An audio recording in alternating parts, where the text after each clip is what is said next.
The first sign of the police state is the expected voluntary surrender of basic individual freedoms and rights.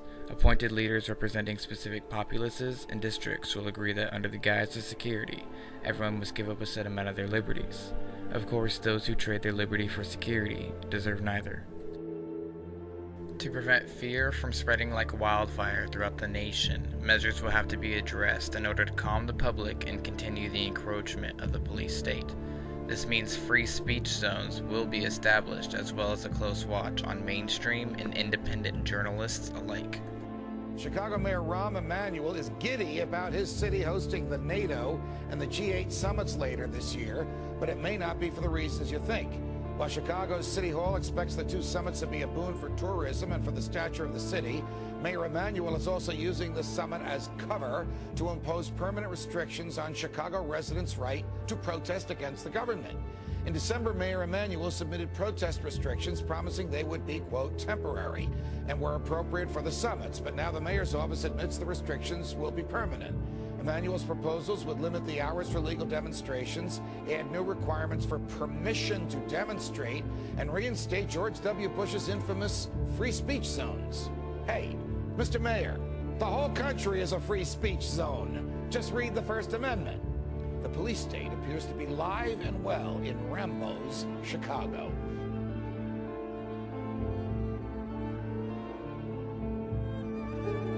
This unthinkable tragedy in Newtown, Connecticut, and here's what we know right now, just after 9 o'clock yesterday morning. The third sign will be the suggestion of a national gun registry, then a curiously growing support for such legislation.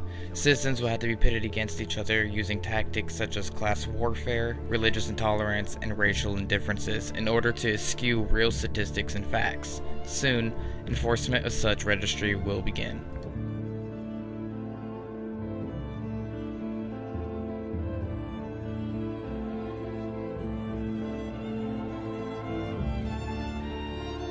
The amount of suppressed information will force the rise in the alternative media, thus making the way for the propaganda war. Journalists against the current regime will begin to publish information that differs from the official story, in turn increasing doubt within the general public. The arrest and sudden disappearance of journalists, as well as the cancellation of media personalities, will become widely noticed. Media agents and crisis actors too will become noticed, but with time.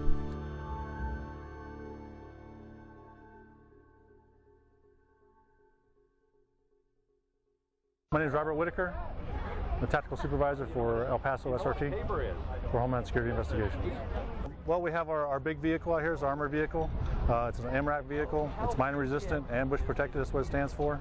And this is what we use to deliver our team to high-risk warrant services.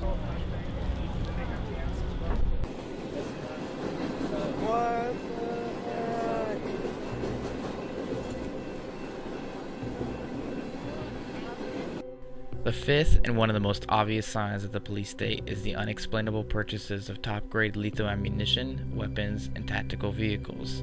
Although taxpayer-funded, the ordinance will be issued to state and local law enforcement agencies in order to militarize domesticated forces so that they may quell future disturbances.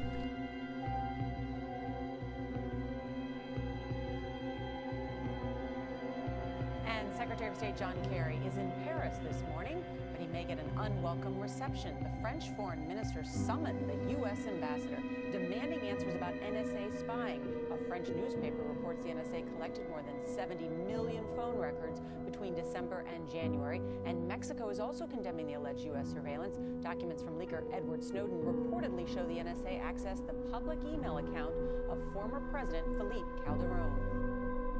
The next sign will be an overabundance of spying. Phone calls, emails, texts, and private messages will only be the beginning. Soon, spying on citizens within their homes, as well as spying on members of Congress and other political officials, will become routine. The IRS will be converted into a sort of spy agency, going after those who speak out against the state by taxing them into submission.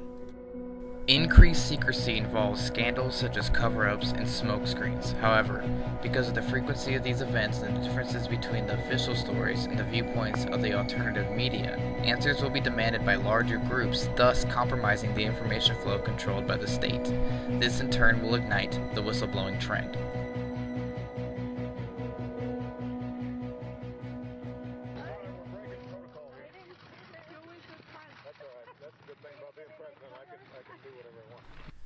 One of the most obvious signs of the police state will be the open and public abuse of office.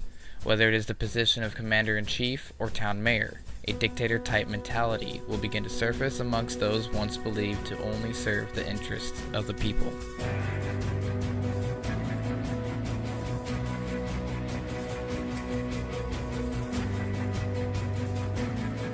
The final signs of the police state will be the mistrust spoken throughout the public amongst groups capable of direct resistance to any sudden changes within the power structure.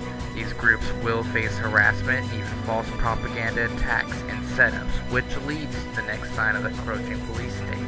Whether it is a military attack from a foreign country or a false flag event, the intent will be to implement a nationwide martial law order. Martial law orders, however, under an obvious false pretext, will face resistance. Russia's actions are a problem.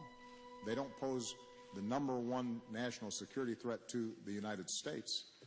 I continue to be much more concerned when it comes to our security with the prospect of a nuclear weapon going off in Manhattan.